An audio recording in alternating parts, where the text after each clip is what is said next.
It started like any other peaceful Saturday morning. I was out by my property, walking the trail I'd carved through the woods over the past few years. It's a private trail, something I've put hours of sweat and hard work into. It winds through the trees, quiet and secluded, and ends at a steep ridge that drops off into a rocky ravine. Not the kind of place you'd want to mess around with unless you know every turn like the back of your hand. That's why I was shocked when I heard the roar of an engine tearing through the calm at first. I thought maybe it was a friend or neighbor, someone who'd gotten turned around. But nope. Out of the dust came a woman on an ATV, flying down the trail like it was her personal racetrack. No helmet, no warning, and clearly no clue where she was headed. That woman turned out to be the same Karen who'd already had run-ins with several neighbors over property lines and noise complaints. She was bold, loud, and always felt entitled to do whatever she pleased. And this time, she thought it'd be fun to use my private land as her own off-road course. I tried flagging her down, yelling for her to stop, but she just smirked and gunned it even faster, laughing like it was all a big game.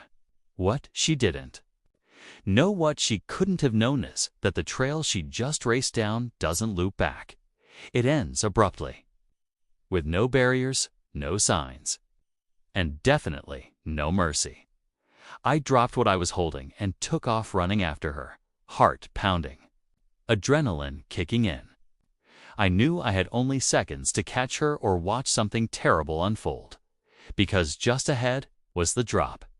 As I sprinted down the trail, dodging branches and trying not to twist an ankle, my mind raced just as fast.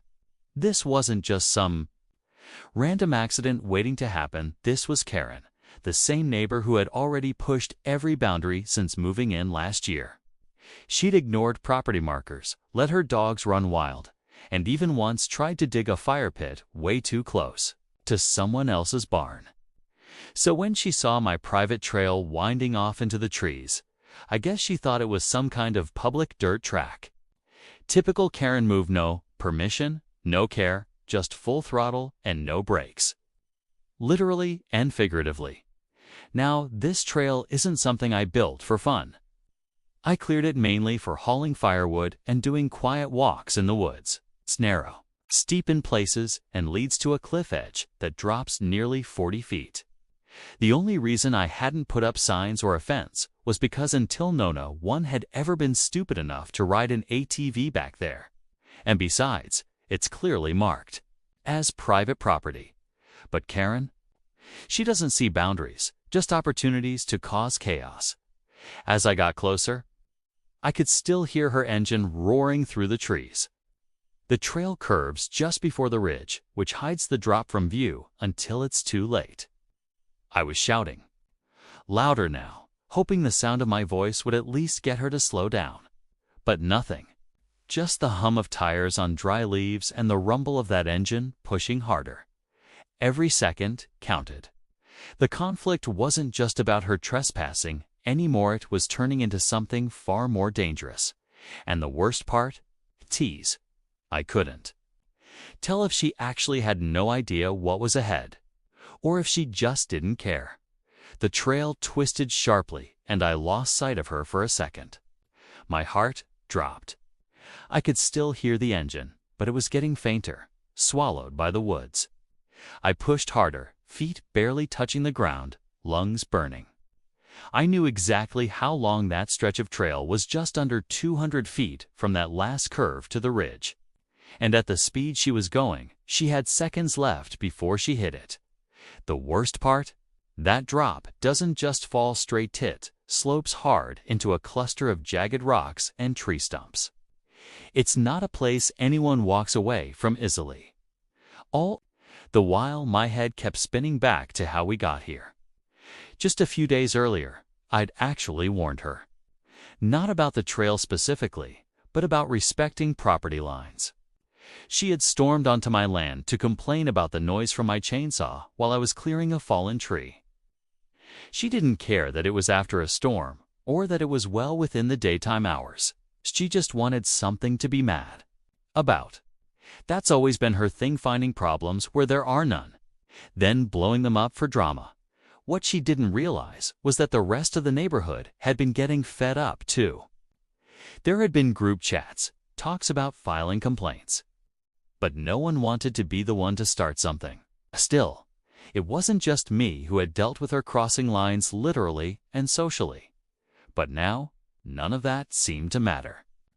This wasn't about boundary disputes anymore, or who was technically right. It was about keeping her from getting seriously hurt. I knew she had a reputation for acting invincible, like rules didn't apply to her. But this trail, this drop hit, didn't care about reputations. It didn't care about names or noise complaints. Nature plays by its own rules.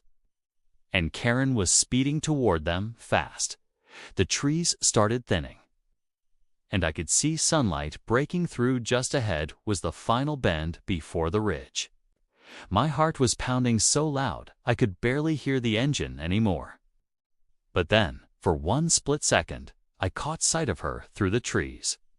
Karen, still gripping the ATV handlebars tight, hair whipping in the wind, a wide grin on her face, like she was winning some invisible race.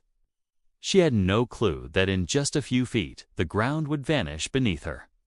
I shouted again, louder than ever, but I don't think she even heard me. Or maybe she just didn't care. She looked back briefly over her shoulder, maybe to see if I was still chasing her. And that's when it hit me. She thought I was angry because she was trespassing, that I was chasing her out of frustration or pride. But I wasn't chasing her anymore to prove a point.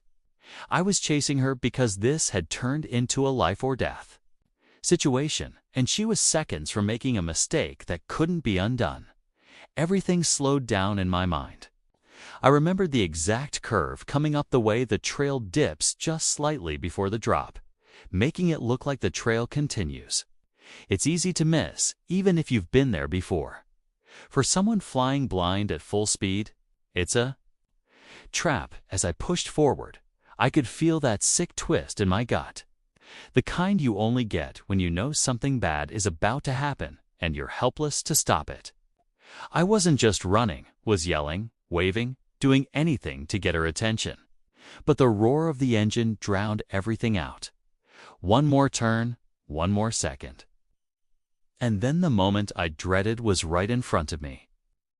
Karen hit the final curve. She didn't slow down, not even a little. She hit the final curve at full speed, and for a split second, it looked like she might keep going straight off the edge.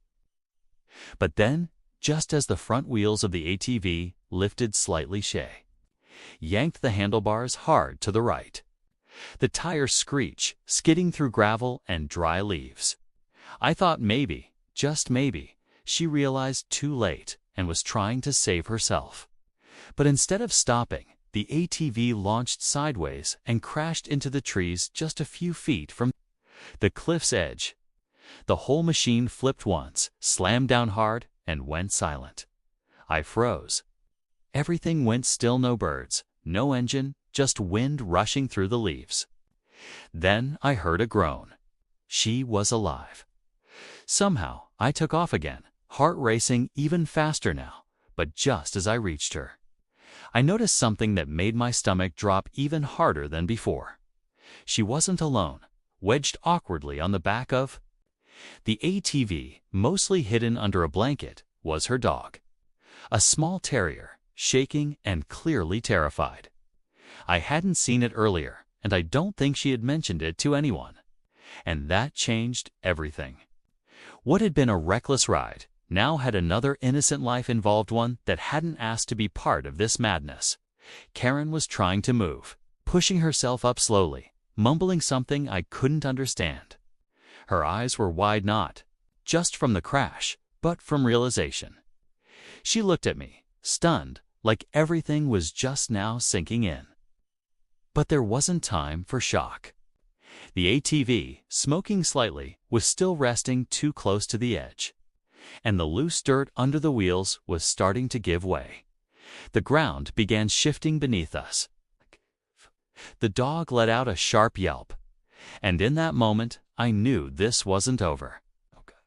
The real danger hadn't even started yet. The ATV shifted again, this time more violently, one of its wheels spinning loosely in the air. Karen tried to grab a nearby branch to pull herself up, but the ground beneath her hands crumbled, dry dirt falling away like powder.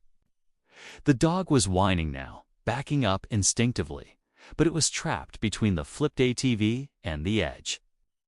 I didn't think I just moved. I dropped to my knees, reached across the unstable ground, and grabbed the dog by its harness just as the earth beneath it gave way. Karen screamed, thinking I was going to fall with it. But I managed to pull the dog toward me, rolling onto solid ground just in time. The ATV didn't have the same luck. With a deep groan of metal and earth, it slid forward and tumbled over the edge, crashing down the ravine below with a terrifying echo. Karen stared, wide-eyed, trembling, and speechless. It finally hit her how close she'd come, how serious. It had been her bravado, her need to prove something, almost cost her and her dog their lives. I helped her up slowly. No yelling, no lecture, just quiet. She didn't say a word either, which was maybe the biggest shock of all. Her hands were scraped, her jeans torn, and for once she didn't seem to have anything to blame or argue about. She just nodded, almost like an apology without words. But just as I thought things were finally calming down, we heard another engine start up in the distance. Karen's teenage son. I'd forgotten she mentioned earlier in the week he was getting a dirt bike. He'd probably followed the same trail, thinking she was waiting at the other end. Only now, there was no other end, and the trail was far more dangerous than he realized. I didn't wait. I took off again, shouting as loud as I could, hoping the sound would reach him before the engine did what it always did, drowned everything out. Karen, still shaken but now fully aware, ran behind me, barefoot and limping slightly, but not stopping. The noise of the dirt bike got closer, louder, and then finally it paused, just before the curve. Her son appeared from the trees, confused, taking off his helmet as we reached him. One look at our faces told him everything he needed to know. He shut off the engine and asked, "What happened?"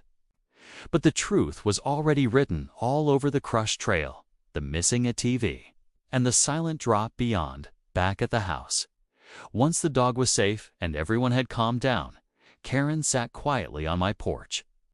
For once, there was no shouting, no demands, just silence and the weight of what almost happened. She looked at me, then at her son, and finally muttered, "I didn't know. I really didn't know." And this time, I believed her. Over the next few days, she kept her distance. No surprise visits, no petty complaints. But she did stop by once, more this time with a handmade wooden sign that read, "Private Trail. Danger, do not enter." She asked if she could help put it up. We installed a few more warning signs and agreed on a clearer boundary between our properties. It didn't make us friends, but it made us neighbors again. That day taught all of us something important. Property. Lines aren't just fences, they're limits for safety and respect. And sometimes it takes coming to the edge literally to finally see where those lines really matter, and how close one choice can come to changing everything.